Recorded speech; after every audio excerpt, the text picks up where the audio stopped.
పవర్ఫుల్గా ఉన్నాడు, ఎంత గట్టిగా ఉన్నాడు, అంత తెలుగుదేశాన్ని కూడా మేము నిలబెట్టామంటున్నాడు అని వాళ్ళను సాటిస్ఫై చేయడం పవన్ కళ్యాణ్ ఉద్దేశం. అందువల్ల నిలబెట్టామని పవన్ కళ్యాణ్ అనడంలో కానీ, నిలబెట్టాము అన్నా కూడా తెలుగుదేశం స్పందించకపోవడంలో కానీ వారి వ్యూహాలు ఉన్నాయి. వ్యూహాలు లేనిది వైఎస్ఆర్ కాంగ్రెస్. విచిత్రం ఏంటంటే, సో తెలుగుదేశాన్ని నేను నిలబెట్టాను అని పవన్ కళ్యాణ్ అన్నదాన్ని వైసీపీ ఎలా స్పందించాలి? చూడు, మేము ఎప్పటి నుంచో మా జగన్ చెప్తున్నది ఇదే. అసలు చంద్రబాబు నాయుడు విడిగా పోటీ చేస్తే జగన్తో గెలవలేడు. ఎప్పుడైనా మోడీని పవన్ కళ్యాణ్ కలుపుకొని వస్తేనే గెలిచాడు. తెలుగుదేశంకి అంత సీన్ లేదని చెప్పుకోవాలి కదా. వాళ్ళు అలా చెప్పుకోలే. ఎట్లా అంటారు?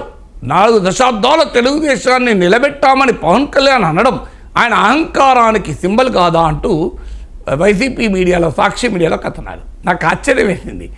అంటే తెలుగుదేశం పార్టీ మీ ప్రధాన శత్రువు అయితే తెలుగుదేశం పార్టీని ఒక రకంగా తగ్గించే విషయం అది. నిలబెట్టాం అని అంటే తెలుగుదేశం తన వల్ల తాను నిలబడలే, జనసేన వల్ల నిలబడింది. అంటే తెలుగుదేశం వర్గాల్లో లోపల కుమిలిపోతుంటే వైసీపీ వాళ్ళేమో తెలుగుదేశానికి డిఫెండ్గా వచ్చారు. విచిత్రం ఏంటంటే, ఎందుకు వచ్చారంటే జగన్మోహన్ రెడ్డి వ్యూహం ఏంటి అంటే, పవన్ కళ్యాణ్ వల్లనే 2019లో తనకు ఓటు వేసిన కాపులు తనకు వ్యతిరేకంగా ఓటేశారు.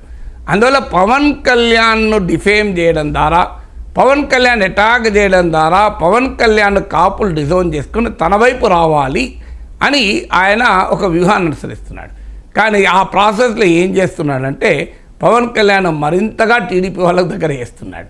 సో పవన్ కళ్యాణ్ నిరంతరం అటాక్ చేయడం వల్ల మరి ఆఖరికి ఎక్కడి దాకా పోయారంటే టీడీపీని డిఫెండ్ చేసేదాకపోయారు. టీడీపీని నిలబెట్టమని జనసేన ఎట్లా అంటాడు, పవన్ కళ్యాణ్ ఎట్లా అంటాడు? అది ఆయన అహంకారం కాదా అని. అంటే ఇప్పుడు ఎవరికి సపోర్ట్గా బ్యాటింగ్ చేస్తున్నారు? వైసీపీ టీడీపీ సపోర్ట్గా బ్యాటింగ్ చేస్తున్నారు. సో టీడీపీకి సపోర్ట్గా పవన్ కళ్యాణ్ పైన జగన్ బ్యాటింగ్ చేస్తే ఇక వైసీపీని దేవుడే కాపాడాలి ఇక. సో అందువల్ల వ్యూహం ఉండాలి కదా. సో అందువల్ల విచిత్రంగా రియాక్షన్లు చూస్తే పాలిటిక్స్లో ఎలా గోళ్ళు, సెల్ఫ్ గోళ్ళు ఉంటాయనడానికి ఇది ఒక ఉదాహరణలు కదా. Welcome back. విజయ కేతనం సభలో పవన్ కళ్యాణ్ ప్రసంగం మీద చాలా రియాక్షన్స్ వస్తూ ఉన్నాయి. డిఎంకే విజయ్ కూడా పవన్కి కౌంటర్ ఇచ్చిన పరిస్థితి. స్టాలిన్ అంటూ ఉన్నారు, కేంద్రం మాపై బలవంతంగా హిందీ భాషను రుద్దుతోంది, తమిళనాడులో ద్విభాషా విధానాన్ని పాటించడం, దీనికి సంబంధించి బిల్లు 1968లోనే మా అసెంబ్లీ పాస్ చేసింది, అప్పటికి ఇంకా పవన్ పుట్టలేదేమో అంటూ ఆయన స్ట్రాంగ్గా రియాక్ట్ అయితే, బిఫోర్ బీజేపీ ఆఫ్టర్ బీజేపీ అంటూ కనిమొళి ఒక ట్వీట్ చేశారు. ప్రకాష్ రాజ్ కూడా గెలవక ముందు జనసేనాని, గెలిచాక భజన సేనాని అంటూ కూడా రియాక్ట్ అవుతున్న పరిస్థితి. అండ్ కమ్యూనిస్టులు కూడా డిఫరెంట్గా రియాక్ట్ అవుతూ ఉన్నారు. అండ్ పవన్ కళ్యాణ్ గతంలో అంటే ఏం మాట్లాడారు అంటే, భారతీయ జనతా పార్టీకి వ్యతిరేకంగా 2 పాచిపోయిన లడ్లు అంటూ గతంలో స్ట్రాంగ్గా రియాక్ట్ అయ్యారు కదా, ఆ వీడియోని అండ్ ఇప్పుడు రీసెంట్గా విజయకేతనం సభలో మాట్లాడిన ఆ వీడియోని అప్పుడు ఇప్పుడు అంటూ ఒక వీడియో కూడా రిలీజ్ చేసిన పరిస్థితి. ఒకసారి వీడియో ప్లే చేయండి. దక్షిణాది అంటే చిన్న చూపు. ఆ ఉత్తరాది అహంకారం మీద నా పోరాటం. మేము భారతీయులం కాదా? మీరు ఒక్కరైనా భారతీయులు? మీ 10 మంది కలిస్తే మీదైనా భారతదేశం. ఇన్ని కోట్ల మంది దక్షిణ భారతీయులకి ఇది భారతదేశం కాదా? ఈ వివక్ష ఎందుకు ఎందుకు ఎందుకు?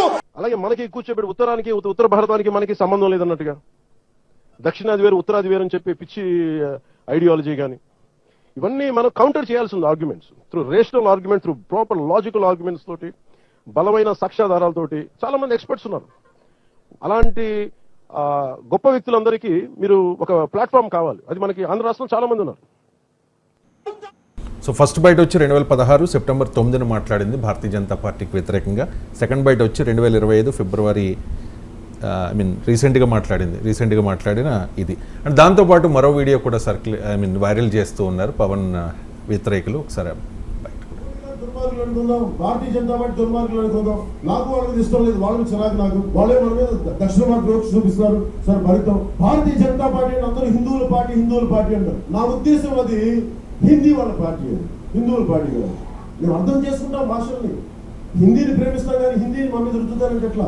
హిందీని మీరు రుద్దుతున్నారు, సౌత్ దక్షిణాది అంటారు. మన తమిళనాడులో తమిళ్ హిందీ రాకూడదు అంటుంటే అన్ని దేశ భాషలే కదా. అంటే మాట్లాడితే సంస్కృతాన్ని తిడతారు, హిందీని మీరు రుద్దుతున్నారు, సౌత్ దక్షిణాదిని అంటారు. అన్ని దేశ భాషలే కదా.